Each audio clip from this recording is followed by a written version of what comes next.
Hello everyone, it's Wednesday Adams with Shadow Systems. It's Technical Tuesday.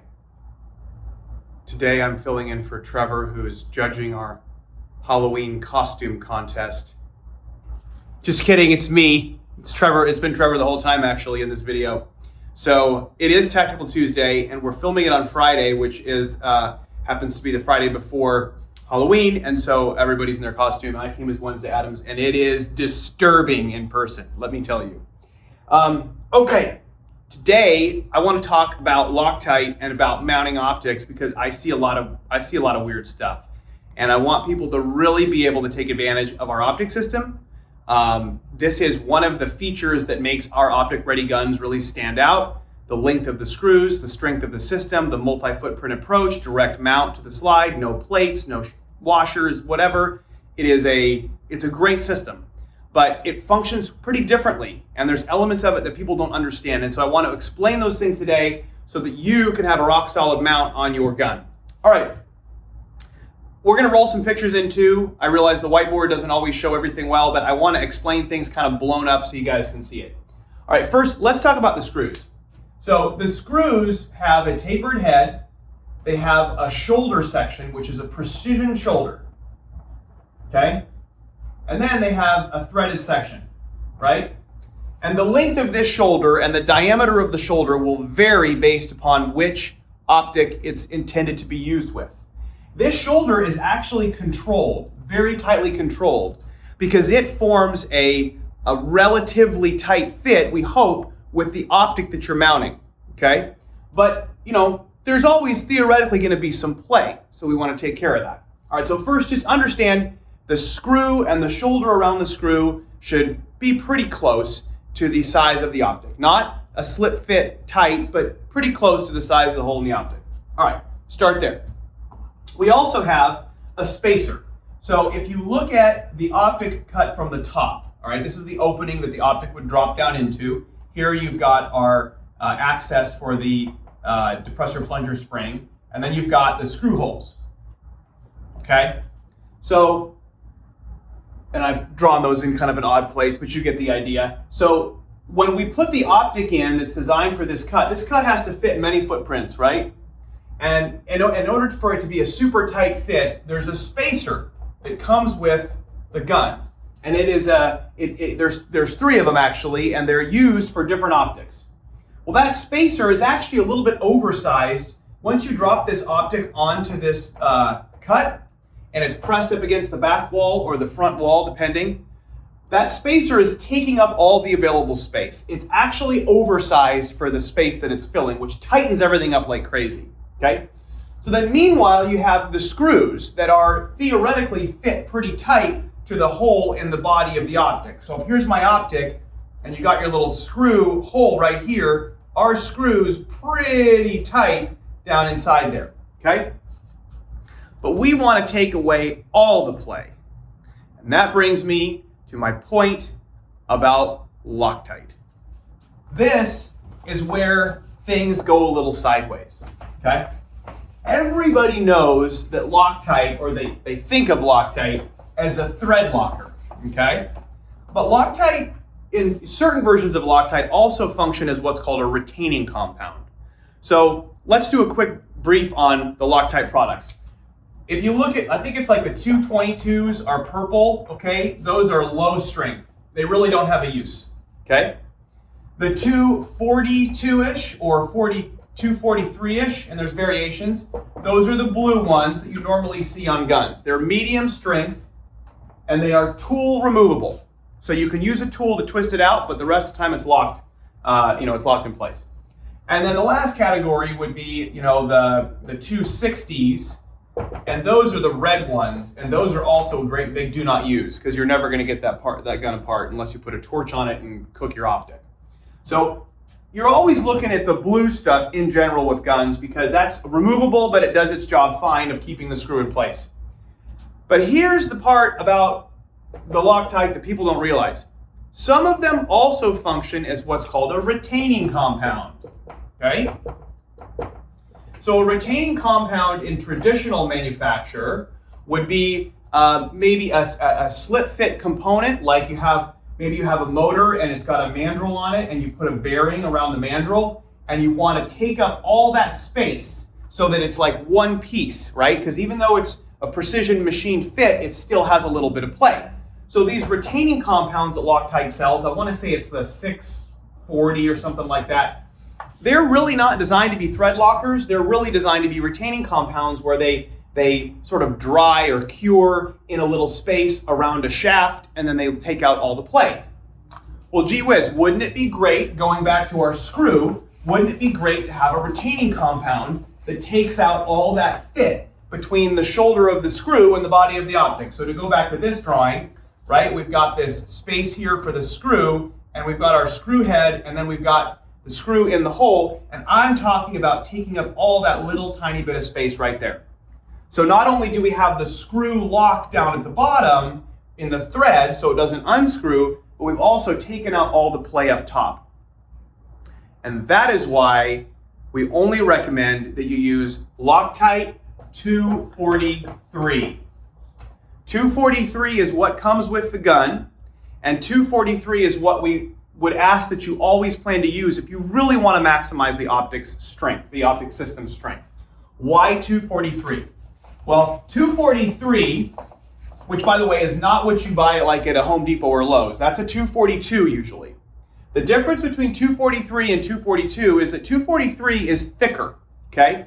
So it kind of stays where you put it. And in an anaerobic environment, which is no air, screw tightened, it will cure and function like a retaining compound. Not so true of the 242 because it just kind of runs away. So the Loctite that we include is the one that we really recommend you always use to maximize the optic system's performance, because then you have a tight fit between the screw and the body of the optic with all of the slop taken out by the retaining compound function, and then a deeply penetrating screw that has thread locker on it, and then the spacer which takes out the last of play, and then you just get this really wonderful, really strong connection to the slide. Okay, so first point is use Loctite 243, and that's why it is both a thread locker and a retaining compound. Okay, now let's talk about how to put it on the screw and how not to screw it up, because we have problems with that here. We see that with guns coming back. All right, the first thing is, we're pretty clear in the manual. It's like just a little strip on the screw and a little drop before you tighten it. We get guns back where the thread locker has run all the way down the hole. They put enough in to fill the extractor depressor plunger, and it's all the way to the extractor at the end of the slide. Okay, that's a lot of thread locker. Please don't do that. What can happen is if you get that stuff all over the place, it can start to gum up the internals of your slide. It doesn't take much at all to accomplish this function. If you think about the amount of volume you're trying to fill between the threads and the threads, or between the shoulder section of the screw and the optic, there's not a lot of volume there, right? Those parts are very tight. So you don't need a lot of thread locker to completely fill those spaces, okay?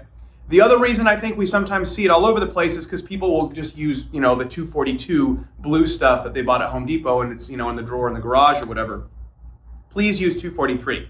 Okay, so how do you actually do it? Well, the first thing you do, and we'll roll a picture in here, the first thing you do is you apply just a little strip on the threaded section of the screw.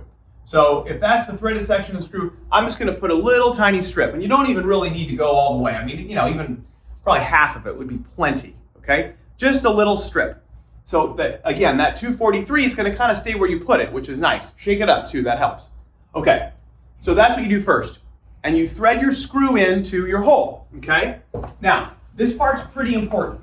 This is where the retaining compound element of this conversation happens. So we got the screw that's going into the optics body, okay? And we've got our threaded section that's down in the slide. And let's say we're at about this point where the optic is like this, and we haven't quite put the screw all the way in, right? It's not all the way in place. You also put a little tiny drop on the shoulder of the screw before you send it all the way home.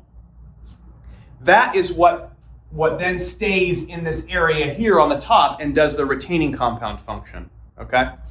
So that's all you do. a strip on the screw before you put it in, and then a little drop before you tighten it. And you should have some squeeze out. That's normal. Just wipe it off, okay? That performs the thread locking function and the retaining compound function. It takes up all the space, and you have a wonderful rock solid mount. In fact, if you'll take these screws off later, it's kind of interesting. You'll unscrew it, and you'll actually see like a little donut of the cured Loctite 243 that's around the shoulder of the screw that was obviously perfectly filling the space. So you can actually see it working when you take the gun apart later. Okay.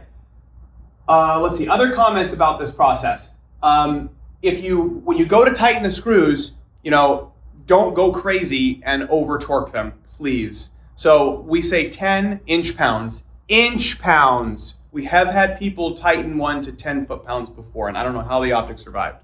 But 10 inch-pounds is all that's needed. If you don't have, a torque wrench, then it's just snug, hand tight, but not crazy. You just tighten them down and then kind of make them snug. That thread locker is going to do everything that needs doing for you, okay?